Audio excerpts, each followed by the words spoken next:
Fala galera, Beto Nitini aqui para mais um episódio do Trilados. Hoje com frio, semana passada com calor, hoje com frio, amanhã a gente não sabe como vai estar. Estou aqui de sempre com o meu amigo Fábio Carvalho lá de Santos. E aí, Fabinho, como é que estão as coisas por aí? Fala, Betão, tudo bem? Tudo certo? Semana de prova, então já estou aqui no estado de vegetativo, É, descansando, que nada. Mas tem provinha esse final de semana, tem Mundial de Ironman esse final de semana, então tem muita coisa acontecendo. Estou aqui estreando meu bonezinho novo ficou bonito esse boneco. e, e aqui agora com um grande amigo, ex-companheiro de quarto na seleção, Diogo Sclebin. Prazer, Diogão, bom te ver. Fala galera, boa noite. E estamos aí para mais um bate-papo e relembrar o que a gente viveu com 20 anos de triatlo aí pelo mundo. Duas Muito bom. Olimpíadas, né, Diogo? Isso, duas Olimpíadas, Londres 2012 e Rio 2016. E brasileiro com o maior número de participações em provas internacionais. Eu e Danilo Pimentel, acho que 127 provas. Até o Ah, Fabinho Danilo, com o mesmo número que você, não? é mais ou menos próximo. Eu acho que é perto de 127. Que às vezes eles tiram e colocam uma prova ou outra, às vezes tem prova nacional que entra ali. Mas a minha última contagem eram 127 provas de TU. aliás, o Danilo ficou em oitavo lá no 70.3 Michigan no fim de semana passado, né? Foi bem também. Sim. Bom, ô Diogão, para começar, você falou, né, de 20 anos de triatlon aí. Conta você é de Belo Horizonte e como começou, como você chegou no, como que você foi parar no triatlo? Eu sou carioca, né? Morei no Rio até Ah, você é 24 anos. carioca? Morei com meus pais lá. Comecei com a equipe Márcia Ferreira, uma equipe que existe até hoje. Era uma atleta profissional que sofreu um acidente em 97. Eu comecei a treinar com ela em 2000. E rapidamente, assim, fui. O legal do triatlo é que o amador ele consegue largar nas provas quase que junto com o profissional, né? O mesmo percurso, então consegue se comparar. E eu lembro que eu logo, assim, comecei a me comparar um pouco com o profissional. Em 2001, ganhei o Troféu Brasil em Santos na categoria, na 17 a 19. Aí, em 2002, eu já comecei a competir no profissional, mas tomando uma certa desvantagem em relação aos primeiros, mas assim, já com 2, 3 anos de triatlo, já querendo largar no profissional, sem ter um resultado digno de um atleta profissional, mas já estava ali no meio deles. E em 2005 fui campeão mundial amador no Havaí, na distância olímpica sem vácuo. Quando eu falo Havaí, as pessoas pensam que é Ironman, mas é distância olímpica sem vácuo, e onde eu conheci minha esposa. E de lá eu já voltei, final de 2005, início de 2006, fui morar no CNTT, Centro Nacional de Treinamento de Triatlo, que a Confederação tinha em Vila Velha, mantinha lá 12 atletas de baixa idade, assim, né, com um futuro promissor no triatlo. Não durei muito lá, não vislumbrava um triatlo promissor para mim morando lá. E também apaixonado pela Mineirinha e vim logo 2 meses depois morar em Belo Horizonte, onde estou até hoje. Desde o início de 2006 que eu moro aqui, treino aqui. No início a gente tinha uma equipe muito boa, com o Thiago Vinhal, com o Adriano Saqueto, com o Luiz Francisco, né, o Chicão.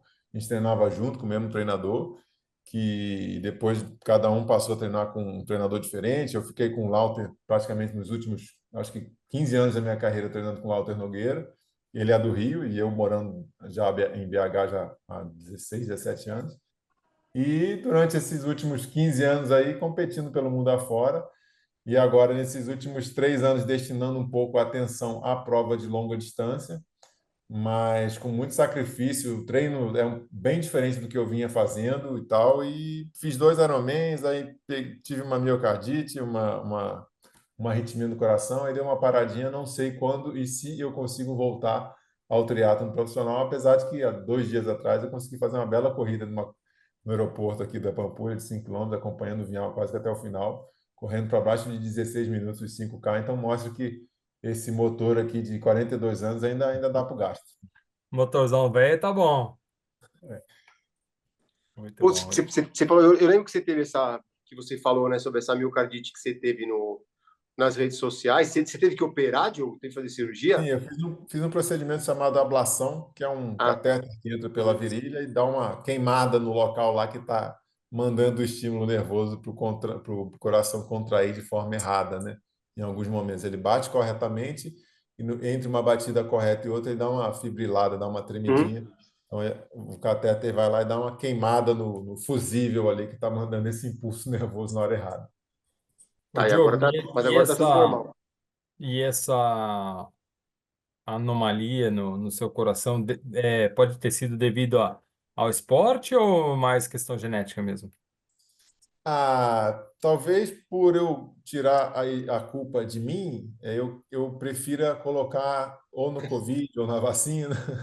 A gente Uhum, fica assim, querendo se isentar da responsabilidade, né? Não acredito que tenha sido o esporte que ocasionou isso, não. Eu sempre fiz exames periódicos de coração, até a própria CBTRI e o COB exigiram muito isso de mim ao longo da carreira. E até hoje, ontem mesmo, eu fiz um eletrocardiograma também, mostrou que o coração estava top. Mas foi depois foi logo depois durante a pandemia, assim, depois do Ironman Cozumel, eu já voltei de lá um pouco troncho, assim, e uhum. eu correlaciono um pouco com tudo, né? Pandemia, Covid, vacina, enfim. Você também teve um episódio de uma trombose meio séria Sim, também, né? sim. Tive uma embolia com 3 focos no coração, no pulmão, que tive que ficar parado um bom tempo, tomando anticoagulante, o que também me impossibilitou de treinar na rua, porque se eu me acidentasse na bike, eu ia ficar sangrando até a morte. Então, eu acabei que fiquei treinando no rolo durante 3, 4 meses aí, para que esses coágulos, né, se dissolvessem e eu pudesse voltar à vida normal. Mas cheguei a Uhum. competir em Brasília, uma prova que até pontuava no ranking olímpico, Sim. com um pulmão assim bem ruim. Eu lembro que eu estava na prova, no aquecimento eu cogitei que seria uma das pouquíssimas provas que eu não completaria. Mas aí Uhum. depois aqueceu, foi e tive até um bom resultado. Fiquei até em sétimo e deu bons pontos ali para o ranking olímpico, mas já estava correndo até um certo risco de vida. Mas Caraca. isso não estava mais Foi depois de 2016, né? Isso. Isso foi em 2000 quando a gente foi para o Mundial Militar na Suécia, foi 2018.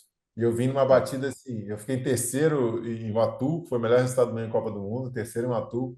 Aí voltei para o Brasil, embarquei para a Suécia, voltei da Suécia, embarquei para Brasília. Então foi uma série de viagens assim, que no final eu cheio de dor no pulmão, imaginava que seria uma embolia e tal.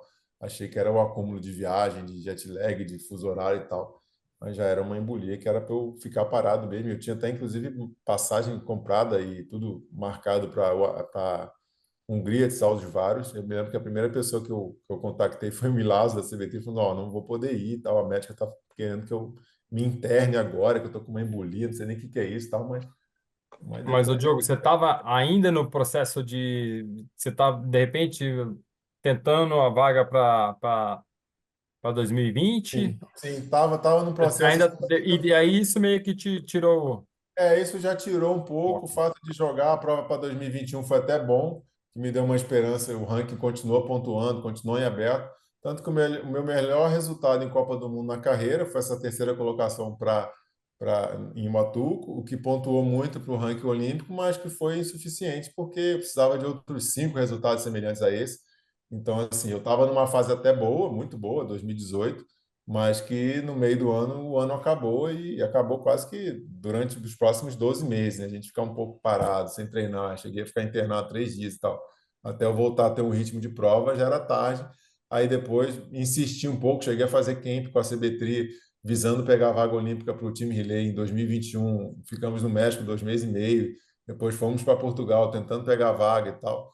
E aí eu voltei a ele sim no meio de 2021, pós-Olimpíada, que aí ficou decretado assim, pelo menos na minha cabeça, que eu não teria mais chance nenhuma e que eu deveria partir Uhum. para longa distância. Aí sim participei de 2 Ironmans em 2022, o Ironman Brasil e o Ironman Cozumel. E no final do ano também, 2022, já depois do Ironman Cozumel, já fiquei bem mal, ainda quebrei a clavícula. Aí eu falei, nossa senhora, parece que estão querendo que eu aposente, mas eu vou insistir. Ô, Diogão, então você correu praticamente 4 ciclos olímpicos, né? 12, né?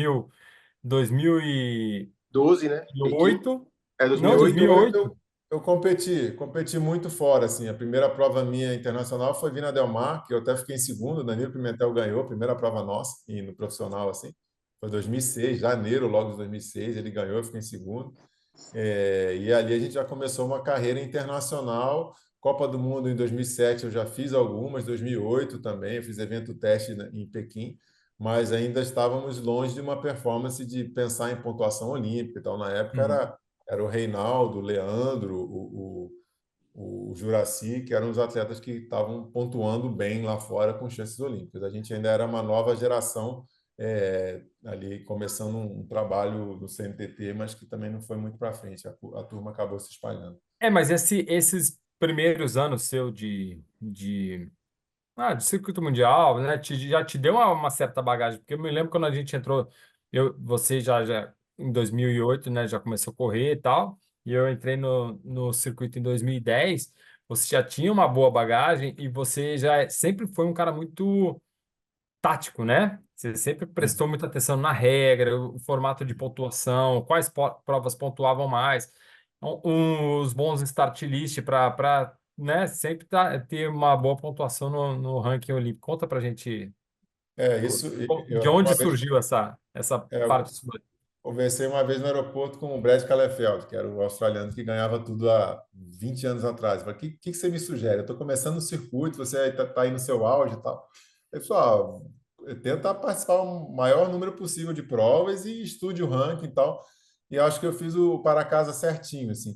Enquanto eu via, assim, eu gosto muito do meu estudo para os dois ciclos olímpicos. Eu acho assim que eu tive muito êxito em ter classificado, não somente, claro, pela necessidade existe, né, claro, a necessidade de uma performance, mas eu acho que deu muito certo pela minha estatística, pelo meu estudo, pelo meu planejamento fora da pista, assim, de estudar. Pô, Uhum. no mesmo final de semana que tem uma prova na Austrália, tem uma no Chile. Que tal a gente fazer essa no Chile? Ah, mas o Chile dá metade da pontuação. Tá, mas os melhores estão na Austrália, então vamos escolher bem a prova. E eu falo que eu ganhei de muito atleta que era melhor do que eu, em performance, em pista, em treino principalmente. E no final do ano eu estava melhor no ranking, seja o ranking mundial, seja o ranking nacional, por eu ter escolhido bem as provas. Então não era nenhum mérito de performance, mas era um mérito de estratégia. Assim. Então isso eu acho que conta muito, você saber escolher a prova para pontuar bem. Assim. Não adianta ser eu quero ir no Mundial, que é onde mais dá ponto. Tá, mas vai uma semana antes, uma Copa do Mundo lá na Itália, que não tem ninguém. Você vai ficar entre os cinco, você vai pontuar muito mais. Uhum. Essa estratégia é fundamental, né, para esse tipo de classificação que tem, né, de ranking. Poxa, se você está na prova que tem menos, entre aspas, uma competition field um pouco mais fraco, né, você tem mais chance de pontuar, né, por menos, mais do que ela pontue menos pela mesma posição. Mas se você vai ficar numa posição mais alta, né, essa estratégia é fundamental para o atleta profissional, principalmente no ranking olímpico. Né? É. Isso é que a gente ainda bate uma dificuldade, que é a permissão para largar nas competições. Que não basta eu ter um patrocinador que vai bancar isso, mas eu preciso da confederação que me dê um suporte de pelo menos permitir que eu largue, assim, né? Então, mesmo que eu vá Isso. pagando, eu preciso de um aval de que, ó, CBTRI, me leva, me permita ir para essa prova e tal. Sim. Então, isso também é um quebra-cabeça difícil de montar, porque às vezes a confederação vai levar um atleta ou outro para uma determinada prova e não quer que leve para outra, porque vai conflitar. Então, isso foi um quebra-cabeça, Não, uma aplicagem que eu tive que isso estudar te bem fez também. ter muitas brigas, né, com a CBTRI, né, com o pessoal da CBTRI, por Sim, conta disso, porque às vezes você queria fazer um camp em tal lugar que ia te deixar próximo da prova tal, e aí a CBTRI tinha outro planejamento e acabava que você tinha bastante conflito, né, com eles. então, eu tive que remanejar muitas coisas, né, que eram de meu interesse. Não, eu quero ir para o Chile. Não, mas a gente vai te bancar só se você for para a Itália. Eu falo, pô, então me dá a passagem de ida para a Itália, que eu faço um puxadinho, vou para o Chile, vou para a Austrália. Então, eu tentava ao máximo usar do sistema a meu favor, por mais que muitas vezes ele não era um sistema muito bem elaborado, né, pensando na estratégia. Então, isso foi uma outra dificuldade que eu tive também, mas me deram calos assim, me deram bagagem para eu saber como me relacionar, não só nas pistas, mas também fora da quadra, fora da pista, para eu saber o que eu tenho que fazer. Porque a gente pensa muitas vezes que o triatlo é nadar, pedalar e correr, e na verdade a gente tem uma vez o Fábio mesmo falou isso, né, que o ciclismo é um jogo de xadrez. Então a gente tem que, né, Fabinho? Você uma vez falou isso. Não, o ciclismo Uhum. é xadrez, a gente tem que se posicionar, é equipe, por isso que é equipe, o ciclismo não é individual. Então a gente Sim. tem que saber entender muito bem o regulamento e ver as estatísticas, ver o ano passado como é que foi essa prova, o clima, a altimetria, tudo isso é muito importante. Os detalhes é que fazem a diferença. O campeão, ele vence a prova justamente nesses pequenininhos detalhes, assim. Quem, Sim, sim. quem dizem que faz isso muito bem é o Tindon, né? Eu vi uma entrevista dele uma vez, não sei se foi até para o Michel, no Endorfina, que ele fala que ele escolhia muito bem as provas, né? De saber qual prova você performa melhor, o field, a bicicleta, o setup da bike, tudo para ter a melhor performance dentro do escolher direitinho, né? Ele sempre foi um cara muito inteligente nesse ponto. Ele já comentou isso algumas vezes. É um cara que tem umas performances sensacionais também. Sim. E a Federação Inglesa de Triatlon, ela dá esse respaldo também, né? Eles têm, assim, o coordenador técnico deles é ex-atleta e o cara sabe, né, exatamente todas as competições que está rolando, onde é melhor para pontuar tal atleta, qual tem as suas características. E por isso que os caras são tão bons também, né? É. É Pô, e isso. Diogo, e aí a gente conversou outro dia depois da Olimpíada com o Miguel, né? E a gente estava falando sobre a mudança que teve no triatlo olímpico, porque até então teve um período onde falavam que nadava muito forte, né? Aí todo mundo meio que pedalava num grupinho ali e depois saía para correr muito forte. Quer dizer, não que fosse fraco o pedal, mas era uma prova menos competitiva no ciclismo. E ele fala que ele fala, né? Eu já tinha visto gente falar também que depois dos irmãos Brownlee que mudou muito isso, porque eles atacavam demais durante o ciclismo. Quando você teve nos ciclos olímpicos aí, que você pegou eles, realmente eles tinham esse perfil mesmo? E você pegou essas duas fases de ter a prova, o ciclismo um pouco mais controlado, entre aspas, para depois ter a entrada deles e mudar? Sim, sim, eu acho que eu peguei, acho que toda a fase deles eu estive presente e eu consegui presenciar bem isso, assim. Antigamente o triatlo era uma prova de você ser conservador, de você nadar na esteira, de você pedalar no vácuo, você correr em grupo e aparecer no final. Ganha quem está na frente no metro final, na linha de chegada, não quem liderou a Uhum. prova inteira. Então o triatlo sempre foi uma prova de ser conservador, de se esconder, de se proteger, de ser estrategista. E a era Brownlee meio que veio para mudar isso, falar assim, para você vencer, você tem que estar na frente o tempo inteiro. É igual um maratonista que dificilmente ele vence uma prova expressiva vindo de trás. É raro, acontece, mas é muito raro. E o triatlo é assim também, nas Olimpíadas mais ainda, porque não largam tantos atletas, largam só 55. Então, assim, o cara que ganha a prova, ele está na frente. Em nenhum momento ele esteve da 10ª colocação para trás, nem na largada, ele está sempre ali. E os Braulies acho que foram os principais responsáveis por essa mudança, assim, de fazer força do início ao fim. Eu lembro que o Galindes, o argentino brasileiro, né, em Uhum. Sydney, ele participou, ele furou o pneu, pegou o pelotão, acho que furou de novo, pegou. Hoje em dia não existe mais isso. Pode ser o Braulio a furar o pneu, ele não vai mais pegar o grupo. Então, isso mudou bem o parâmetro de. O cara tem que ser muito completo nas três modalidades. Não existe mais uma deficiência, uma permissão de que o atleta não seja completo nas três modalidades e na transição. Isso é bem interessante, que torna a prova muito rápida e um detalhe faz muita diferença. A gente viu o Miguel Hidalgo chegando 45 segundos, eu acho, atrás do primeiro e chegou na oitava, na 10ª colocação, né? Décimo. 18º foi o time relay, fazendo história, melhor resultado nosso e uma diferença que em Pequim foi a diferença da primeira para a segunda colocada. Foi mais de um Sim. minuto até. Então, assim, o triatlo está cada vez mais. Eu mesmo já tive provas que eu cheguei na 22ª colocação em Hamburgo, olhando o primeiro ali na frente, 30 segundos à minha frente, e tinham 20 atletas. Então, assim, é bem legal isso, que o triatlo fica mais emocionante para quem assiste, mas detalhou. Cada detalhe faz muita diferença. Uhum. Sim. Ô, Diogão, e conta pra gente como é que foi as suas duas experiências olímpicas, a sensação de estar numa Olimpíada, principalmente defendendo o Brasil numa Olimpíada, né, dentro de casa. Então, assim, conta pra gente ganhar primeiro de Londres, né, 2012, e depois do Rio. Foi um caminho gostoso, né? Eu falo que o prazer tem que estar no caminho, até porque a competição ela dura 2 horas e envolve uma certa tensão.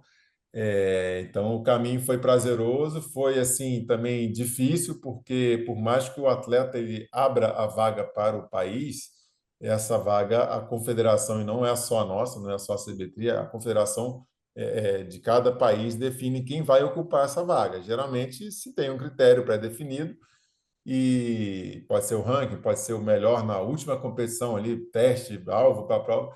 E isso me deu uma baita de uma angústia, principalmente a prova do Rio.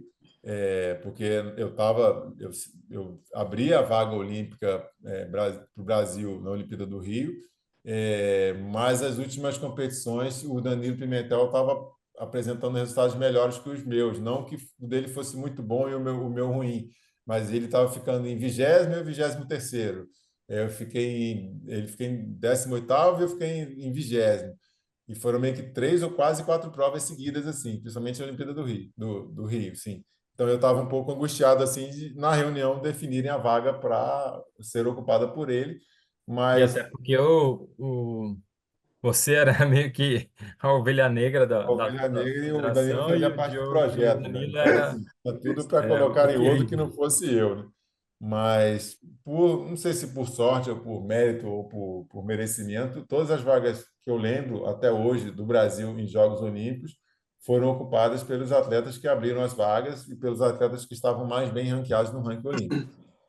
Mas voltando um pouco à pergunta, eu falo que estar presente em uma competição, né, uns Jogos Olímpicos representando seu país é coroar uma carreira de sucesso, assim, independente do resultado que você venha apresentar na competição, por mais que eu não tenha gostado das minhas duas participações, eu queria um resultado melhor, não digo medalha, porque eu estava muito longe disso, mas eu ficar ali numa 25ª colocação me deixaria mais satisfeito, e se tudo corresse muito bem naquele dia, eu sei que era possível, mas eu fiquei um pouco aquém disso. Fiquei em 41º no Rio e 44º em Londres, mas assim, isso quase que não muda nada. Eu acho que a trajetória de estar ali, de ter conquistado, ter tido êxito no planejamento, no somatório de pontos e tal, isso é muito legal. E eu tenho, inclusive, a minha única tatuagem no corpo são os arcos olímpicos na panturrilha esquerda.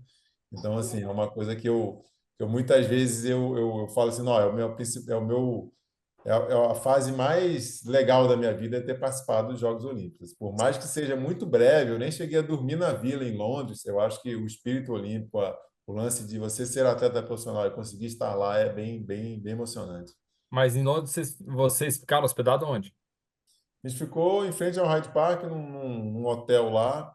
Era muito para quem quer competir bem na Olimpíada, era o melhor lugar, o melhor local a se ficar. Assim como no Rio, a gente ficou no Sesc, em Copacabana, que para quem quer realmente competir bem era o melhor local. Se eu ficasse na Barra, cheio de detector de metais, como é que eu saio para treinar, como é que eu saio para nadar, era bem mais difícil. E alguns outros esportes, inclusive vários medalharam lá comigo na minha vila, né, do Rio, que foi no Sesc Copacabana.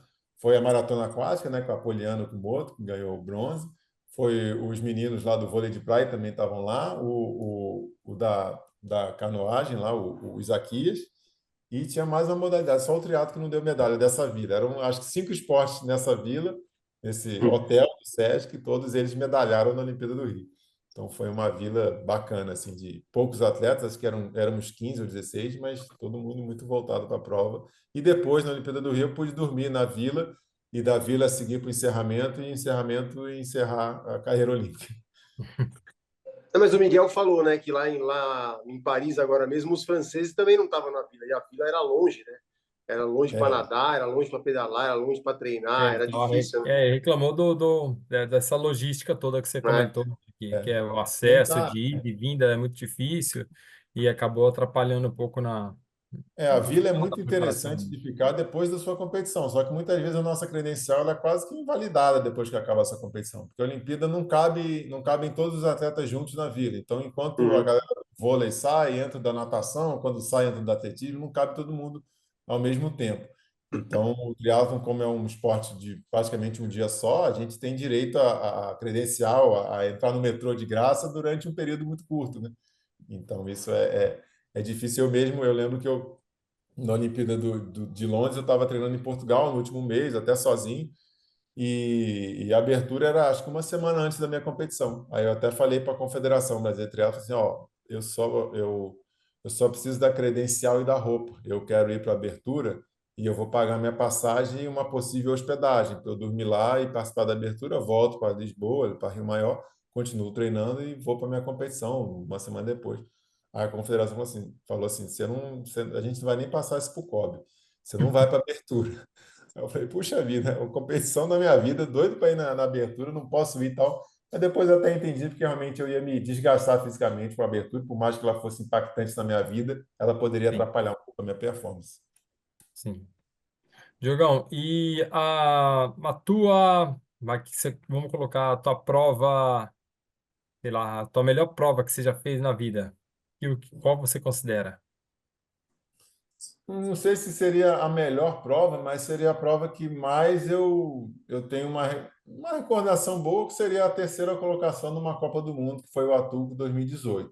Uhum, Esse eu diria que, assim, se fosse para escolher um resultado, tem as duas participações olímpicas, são mais marcantes e mais, não sei se são mais difíceis, mas, assim, em resultado, em uma prova, uma terceira colocação em Copa do Mundo é muito legal. Já bati na trave, já fiquei em quarto, já fiquei em quinto, lá mesmo em Atu.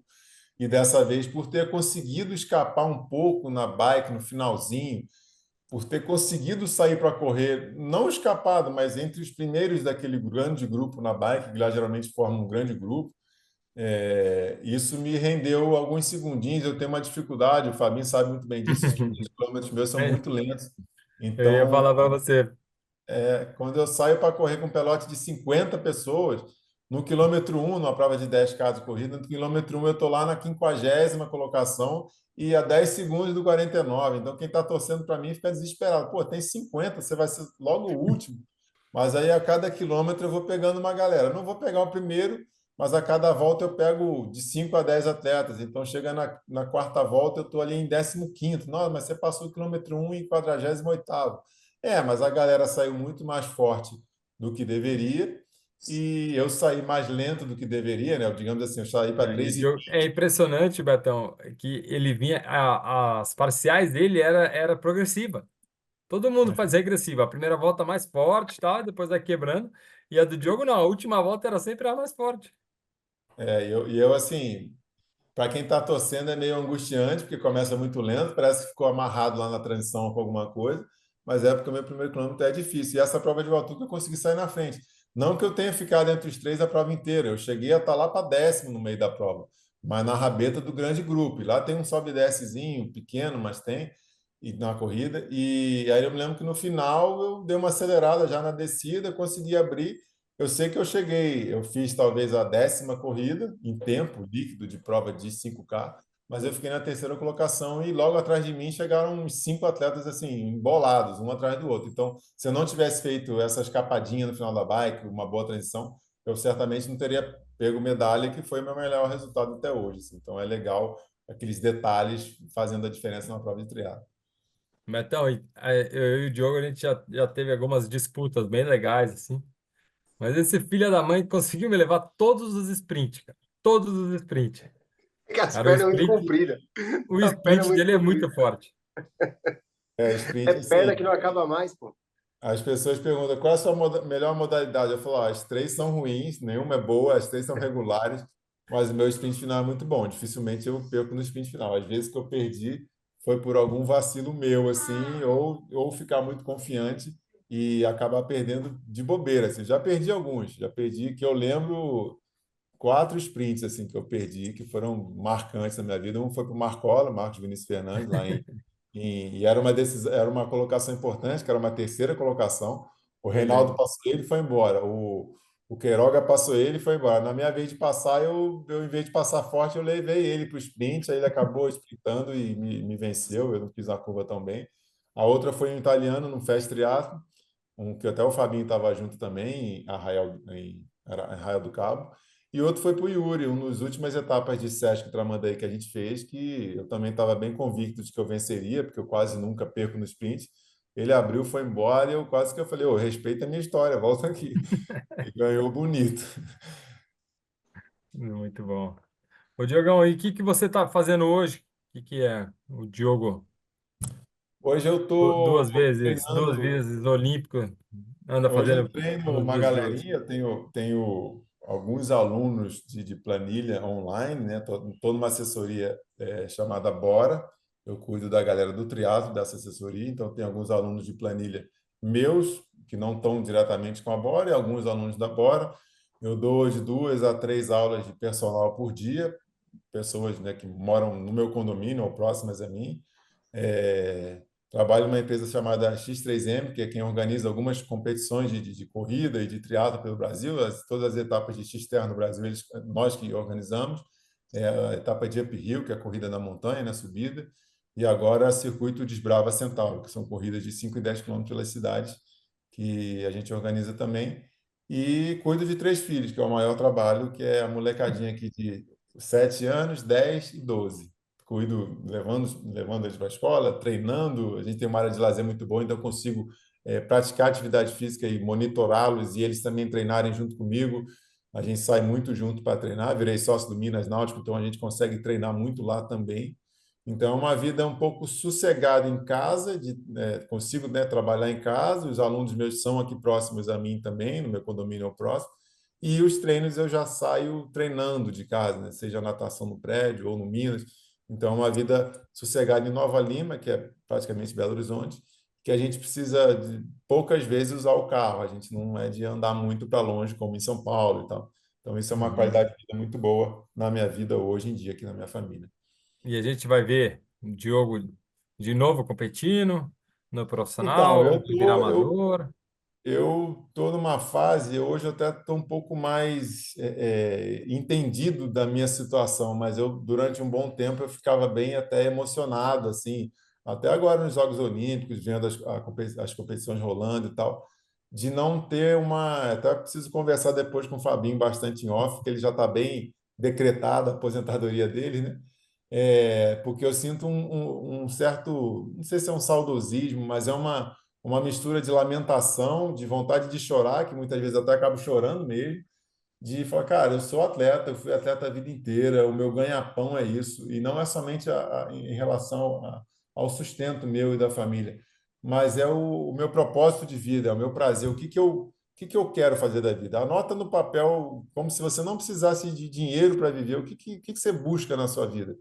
E uma das coisas a principal coisa que eu colocaria seria competir no mais alto nível, independente de ter uma remuneração sobre isso, até porque a nossa vida inteira a gente se dedica tanto, e hoje o triatlo profissional está cada vez mais, vamos dizer assim, escasso. É o que me dá prazer na vida, é o que me fez estar vivo até hoje. Em alguns Uhum. momentos eu não consigo vislumbrar essa possibilidade de competir no mais alto nível, e isso me deixa, de certa forma, frustrado. Mas eu tenho que entender que com 42 anos eu ter esse pensamento, eu não tenho mais aqueles 12 anos que a gente sonha em ser um jogador de futebol. Eu já tenho Uhum. 42, já fui para 2 Olimpíadas e dificilmente eu vá para a terceira, só se eu for como treinador. E até mesmo porque, né, Diogo, a gente estava falando aqui em off, o cenário atual do triatlo está muito difícil, né, para o atleta profissional. Então, assim, de repente, Exatamente. você até vai vivenciar essa competitividade sua, mas de uma forma amadora, né? Porque as provas amadoras estão tendo muito mais Elas prestígio. dominam, né? Hoje o que- profissional não tem quase prova para fazer, né? A gente já comentou isso algumas vezes aqui, né? Exatamente. E mesmo as poucas que tem, mesmo que o atleta vença a maioria das provas no Brasil de triatlo, ele não vai conseguir um sustento proveniente desse resultado. O próprio equipamento é muito caro, então o atleta profissional acaba tendo que se dedicar a outras fontes de renda, seja ter um Instagram mais ativo, seja dando palestra, seja sendo treinador. Eu lembro, o Fabinho levou uma bicicleta para mim um amigo meu comprou uma bicicleta em Hamburgo, levou para Portugal. O Fábio estava em Portugal e levou essa bicicleta para a Austrália, onde eu estreiei ela já em 2012. Eu ganhei o Sesc Caiobá em 2012 com a premiação de prova do Sesc Caiobá, uma prova nacional aqui, né, no Paraná. Eu consegui comprar uma bicicleta e competir os Jogos Olímpicos com essa bicicleta.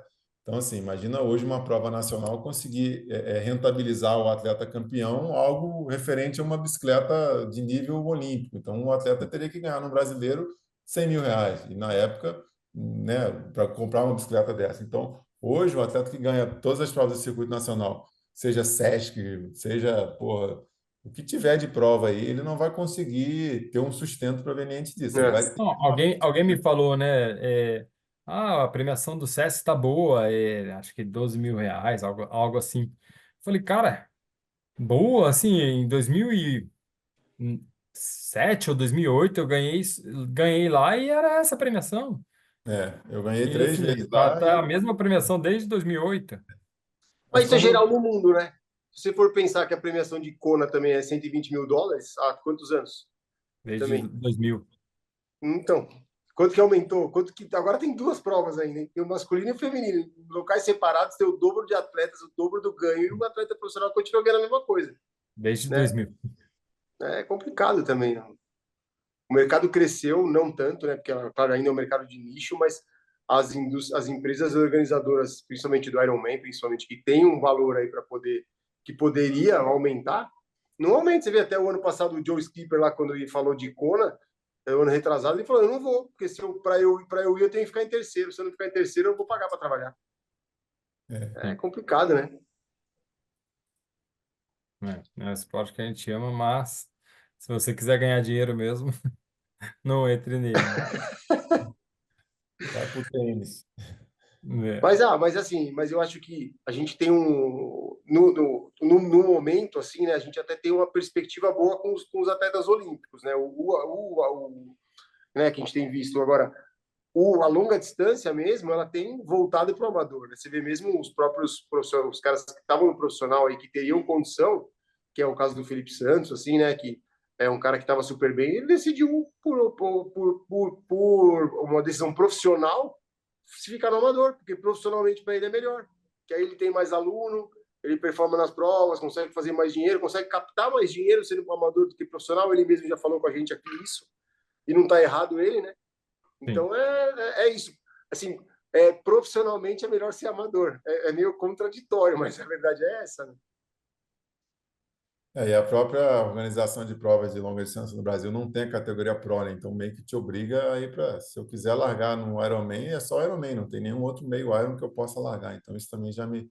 Que foi uma tática, uma estratégia até interessante do Santiago, que para mim ainda é um atleta profissional, as Sim, performances são dignas de um atleta profissional, mas está largando no amador, que fez certíssimo. Achei que ele fez super certo em partir para essa estratégia.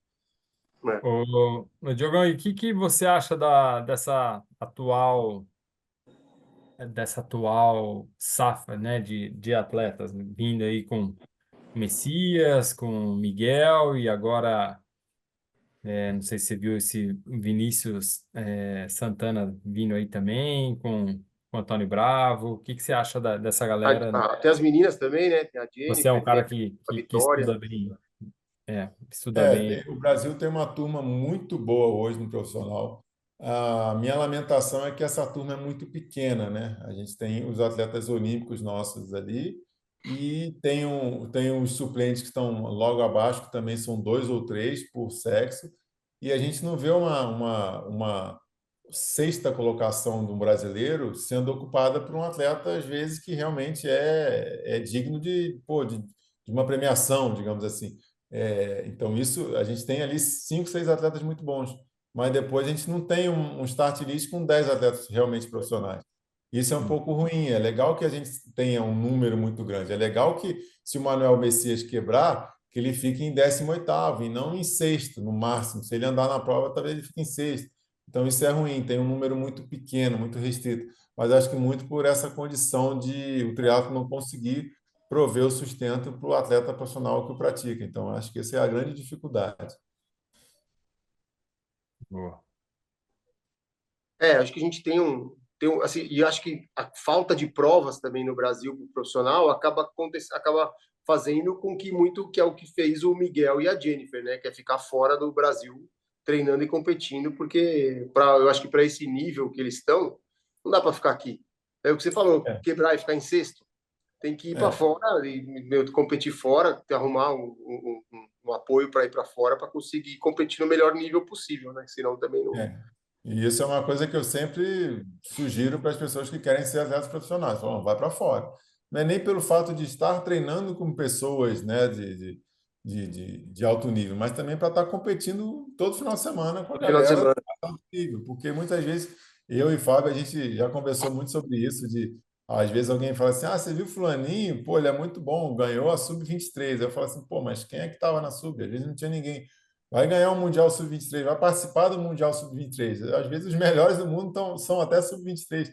Então, assim, a gente, como não tem um parâmetro muito grande, um N muito expressivo para conseguir comparar, às vezes um atleta consegue ganhar uma faixa etária aqui ou outra e fica com uma falsa impressão de que ele é profissional. Eu passei por isso em 2001, quando eu, durante final do ano, durante 9 provas seguidas, eu ganhei 8 e uma eu fiquei em segundo. Isso foi final de 2001, no Brasil. Então eu tinha uma impressão, falei, cara, eu levo um jeito para isso. 2002 eu vou começar já largando no Pro e eu larguei no Pro, no Internacional de Santos, e no início da carreira, a minha pior modalidade era natação, talvez até hoje continue sendo a natação. E eu lembro que eu saí da água assim, eu nem via ninguém na prova. Durante a bike ali, indo para São Paulo, né, eu vi alguém lá na frente e falava, vou pegar um atleta, vou pegar um atleta. Quando chegava era uma mulher, passava a mulher. Daqui a pouco eu via mais alguém. Eu passei a prova inteira sem ver nenhum no masculino, sei lá, largaram 22, eu fui o 20º e dois não completaram. Tipo assim, eu tinha ganho 9 provas seguidas, né? 8 das 9 seguidas no Uhum. final de 2001. Então, largar no Pro, estar no meio dos atletas profissionais é o melhor caminho para que você entenda o que é realmente ser bom. E indo É, para até, fora, é coisa. até porque o nível é completamente diferente, né, Diogo? É isso que você falou, assim, e eu vejo hoje, até hoje em dia, assim, sabe? Eu vou competir com o pessoal da minha idade, na minha faixa etária. É assim, até meio desleal. Eu até pedi pro Nubio, né? Uma vez eu falei, "Ô, Nubio, cria uma categoria ex-atleta, sei lá, porque assim, tipo, o pessoal fica até meio chateado, né? Meio puto, porque é muita diferença, é bem discrepante. E aí você vê, né? O Santiago, o jeito que tá competindo, o Felipe Santos. Então, assim, o nível de um atleta que foi profissional, assim, continua, né? Você leva para a vida toda depois, né? E eu vi bem isso numa prova anteontem aqui, que eu corri com o Vinhal, e eu fiquei assim, cara, eu corri abaixo de 3,20 por quilômetro numa corrida de 5 quilômetros. Eu nem estou dando tiro na corrida, que meu pé está doendo pra caramba e tal, mas eu tenho feito atividade diariamente, ou eu nado, ou eu pedalo, ou eu corro, ou eu faço musculação. E eu anteontem fiz uma corrida assim, abaixo de 16 e 5K, eu fiquei super feliz e tal. Eu falei, não, realmente isso é fruto de uma bagagem de 20 anos de treino, não desses últimos 12 meses, que eu quase não treinei para isso. Mas então, realmente, a bagagem do atleta tem um peso importante. Eu fiquei feliz de ter visto isso anteontem na corrida no aeroporto aqui. Ô, Diogão, e Ah, hoje ainda você tem algum apoio, patrocínio? Eu tenho algumas parcerias pontuais, igual essa própria corrida da Araújo. A Araújo é uma farmácia aqui, igual é a Pacheco no Rio, aí no São Paulo não sei qual seria, mas eu recebi da organização da prova para participar, para gerar conteúdo e tal, mas assim, longe de premiação por resultado. Então, muitas parcerias que eu ainda tenho hoje, Açaí Fresh, Cafeine Army, elas são fruto de, Diogo, eu quero que você use a sua imagem de atleta que é e foi, e faça propaganda desse produto, mas que não está vinculado diretamente ao meu resultado. Eu já tive conversas recentes com possíveis patrocinadores, apoiadores, e que eu já de Uhum. cara já expressei isso. Falei, ó, se o objetivo é resultado, eu vou indicar o Miguel Hidalgo, o Manuel Messias e tal. Agora, se você acha que eu consigo te dar retorno de alguma forma, seja produzindo conteúdo, até porque esses outros acabam não tendo tempo para isso, né? O Miguel, pô, é o melhor brasileiro da história do triatlo.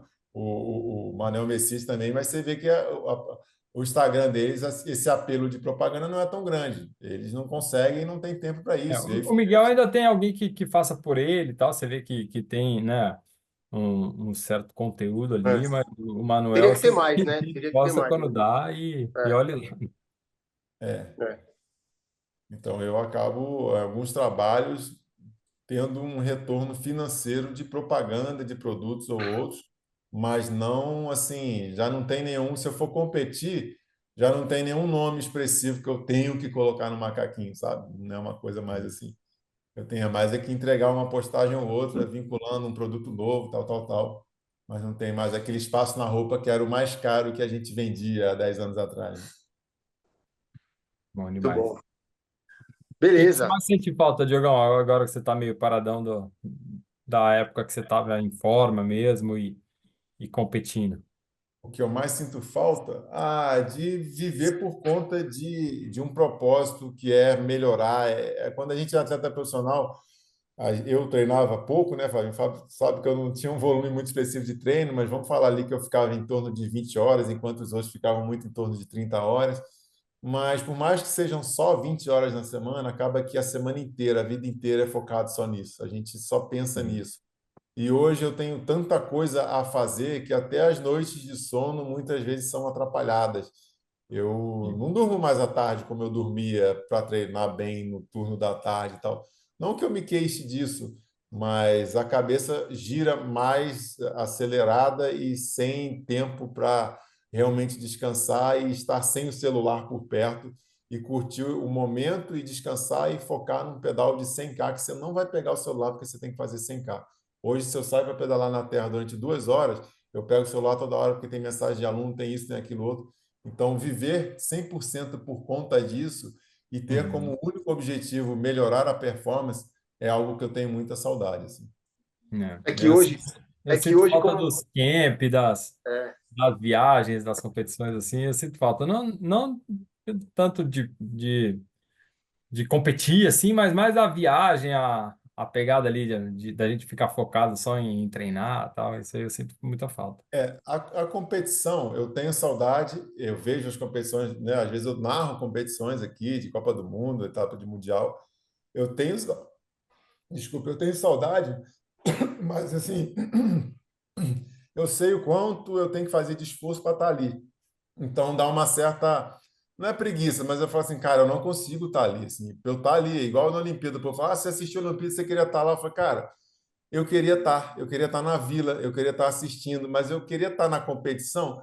Claro que eu queria, mas assim, eu não tenho mais nível para isso, eu não tenho mais assim velocidade para isso, eu não tenho mais merecimento de estar ali.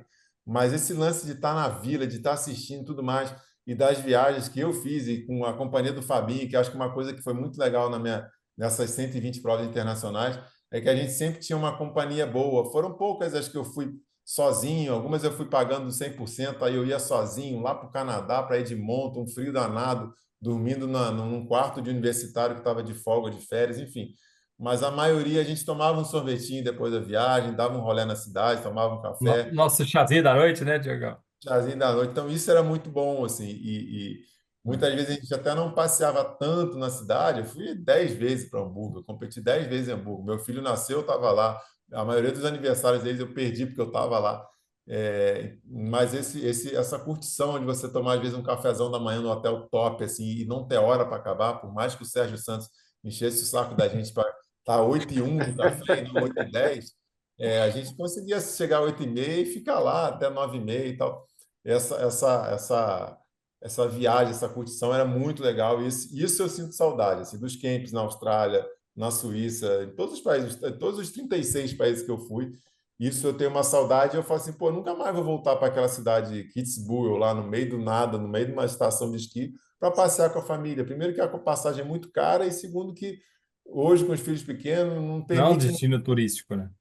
Não é um destino turístico, mas assim, é um lugar que você às vezes nem vê brasileiro. É raríssimo você ir para um lugar que não tem brasileiro. Então, você conseguir ir na raiz de um país, assim, de ver como Shigaki, né? isso, no meio lá numa ilhazinha no Japão, bem no cantinho, Algivaras, um cantinho lá no meio da Hungria, 3 horas de Budapeste. Então, isso é muito legal. Isso eu levo para a vida e isso é talvez a parte mais legal, não diria um legado, mas do que eu vivenciei foi a parte mais assim interessante. Às vezes eu pego um troféu ou um certificado de uma participação de uma prova internacional dessa, ou vejo um resultado meu na ITU, assim, só para relembrar como é que foi a prova, quem é que estava, eu vejo os brasileiros que estavam e como é que foi as nossas jantas pré-prova e tal. E essa resenha, essa vivência era muito legal. Isso eu sinto saudade. Isso eu fico Sim. com medo de ficar aquele velho que fica falando que na minha Saudosista. O velho mas saudosista. todo mundo fica um pouco, não tem jeito, viu? Ou época. velho ou saudosista ou os dois. Essa não tem jeito. Uhum. Mas é que eu ia falar, Diego, que agora você falou que o celular toca, é que eu lembro daquela postagem que você fez daquela senhora que uma vez perguntou se você trabalhava também, né? Que agora você trabalha também, né? Você só tem. Eu Então não agora só tá mais tenho. difícil. Mas isso é bom, porque são questionamentos que às vezes a gente não se faz e que muitas vezes a gente tem que fazer quase que uma terapia mesmo, né? Falando rapidamente do que aconteceu, foi dessa situação. Eu terminei uma prova, um Iron Cruz, a primeira edição. Hoje o Iron Cruz é uma prova muito grande, expressiva, em É. Aracruz, né?